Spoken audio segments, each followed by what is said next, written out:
Good morning, everyone. My name is Tim Bewes. I'm Professor of English here at Brown and one of the organisers of this conference, along with Jeremy Gilbert in the front row there. I'm really pleased to welcome you all to this event, and I want to give an especially warm welcome to our 8 visiting speakers, some of whom have travelled a long way under difficult circumstances, as is the case of all travel these days, to be here. We're really grateful to them for making this journey, and also thank you for coming out, everybody present, to be part of this exciting conference. I hope you have with you a printed schedule. If you came up by the stairs, you might not have got one, but there are printed programs at the back, which include obviously a schedule, but also speakers' abstracts for their talks. So please get one of those. I also want to pass on deep apologies from Amanda Anderson, the director of the Cogut Institute, who had hoped to be here to welcome participants and take part in the conference, but she's feeling unwell, so can't attend. I'll introduce Jeremy in just a moment, but I just want to make a couple of brief remarks about the conference before we start. 2 years ago, when Jeremy and I first planned to organize a conference at Brown, the theme of capitalism and the human seemed timely and pressing. Climate change was obviously a calamity threatening life on the planet, but the use of the word human to name its causality was in dispute, not only, of course, from the right, but from the left too, as terms such as Anthropocene were being challenged by other terms, including Capitalism. The movement for Black Lives had been established in July 2015 in explicit resistance to the, quote, the current global racialized capitalist system, unquote, and the unequal distribution of the rights and expectations we associate with the word human. Recent scandals involving the use of algorithms in electoral politics, such as the Cambridge Analytica affair, were widely observed to be endangering democracy. Associated commentary bemoaning the eclipse of, or the inattention to, the human modes of experience and scales of value on the part of political establishments and their machineries seemed to be everywhere. Such phenomena dramatize a dilemma that was at the root of our thinking from the moment we started planning the conference. The dilemma seems theoretical, but it is in fact historical and political, and can be stated quite simply as follows. Is the language of humanism and the human an important resource for an emancipatory political project, or should it be discarded as inevitably exclusionary and totalitarian? Does the human stand for everything that an extractive capitalism is stripping bare and reducing to a commodified form of itself, or is it, on the contrary, the paradigm category with which capitalism legitimizes its successive distributions and redistributions of the sensible? We might state this dilemma alternatively using the terms of communist aspiration. Does the communist project, as for the young Karl Marx, involve the complete emancipation of all human senses and attributes? Or is the more plausible communist project in the 21st century something closer to what Sophie Lewis has called a gestational communism, in which not only the human but nature itself is no longer natural? A lot has happened in the last 2 years. On May 25th, 2020, 2 months after we called off the conference, we witnessed the murder of George Floyd, the traumatic spectacle that spearheaded the transformation of Black Lives Matter into a global movement.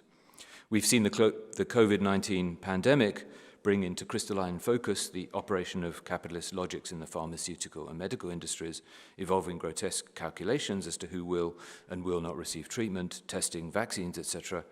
And we've seen convulsions in the debate around abortion taking the form of perverse and inconsistent applications of the category of human life, most recently, of course, on Monday of this week, with the leak of a draft ruling on Roe v. Wade from the US Supreme Court. In short, I don't recall the themes of a delayed conference becoming as drastically elevated in their stakes during the course of that conference's rescheduling as those of this one have been over the last 2 years. There's nothing to celebrate in any of these developments, but one thing to be welcomed, I think, is that there can no longer be any doubt, even in the most obtuse and self-deluding minds that the category of the human is utterly political in its every use, invocation, and reconfiguration. We are very grateful to Amanda Anderson and the Cogut Institute for hosting this conference. Both Jeremy's visit to Brown in 2019 to 20 and this event have been funded as part of the Collaborative Humanities Mellon Foundation project, the Mellon Foundation grant, which supported international visits and partnerships.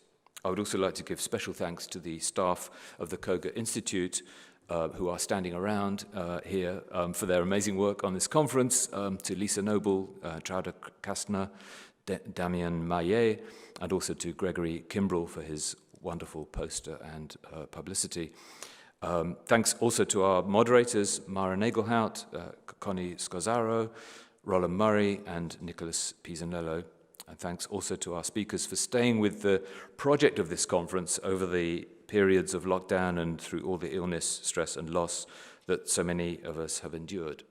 We'll start the first panel, but let me just briefly hand over to my old friend and comrade, Jeremy Gilbert, who is visiting Brown from the University of East London for the second time, my friendship with whom it has been an enormous pleasure to renew during the planning for this conference. So, Jem.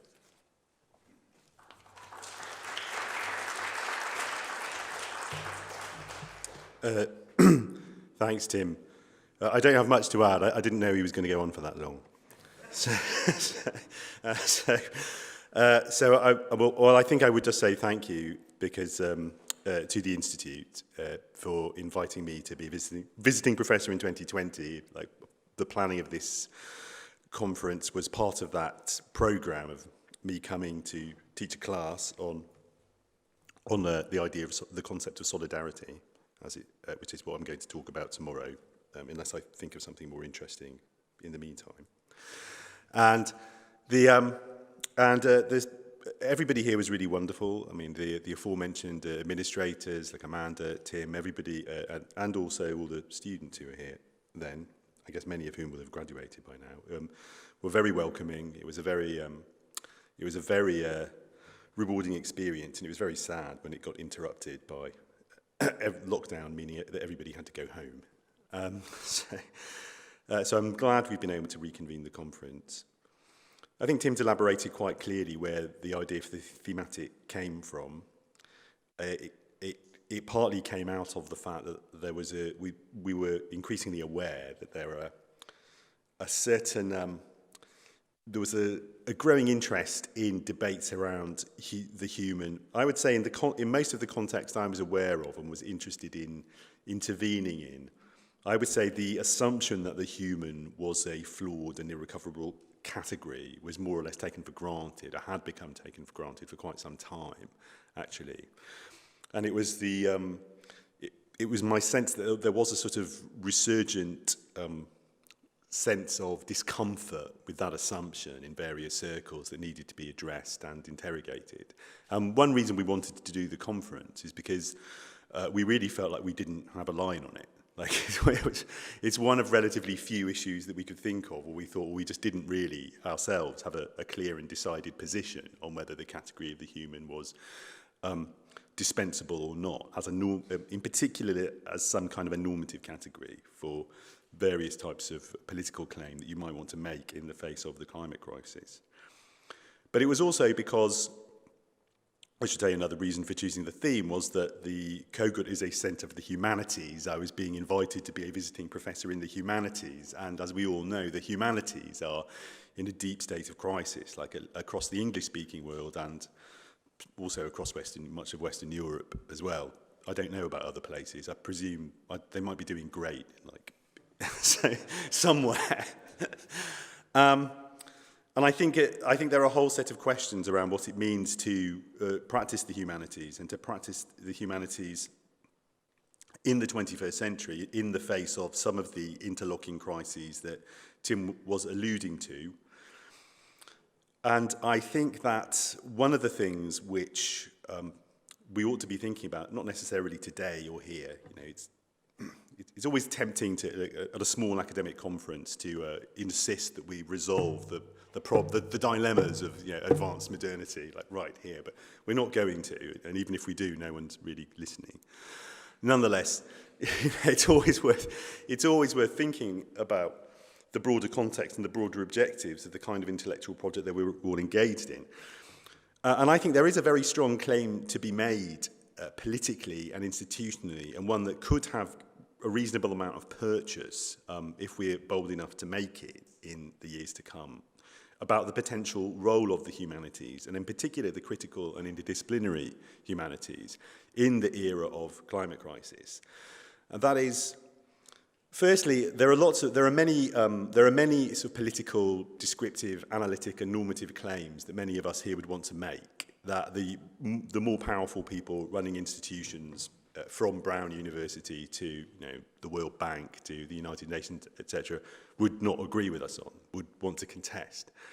But one of the claims that we would want to make that is broadly accepted, even by very powerful institutions and groups, is that the climate crisis is happening, that it is the product of human activity, and that it requires some form of intervention, that it's going to require forms of intervention that will involve all of everybody alive. And I think we can make some reasonable claims that it's not going to be possible to educate students to in any way engage with that crisis on any scale if they're not equipped with certain kinds of historical knowledge, certain kinds of critical knowledge, and a strongly interdisciplinary capacity to think across different demarcated areas of knowledge production.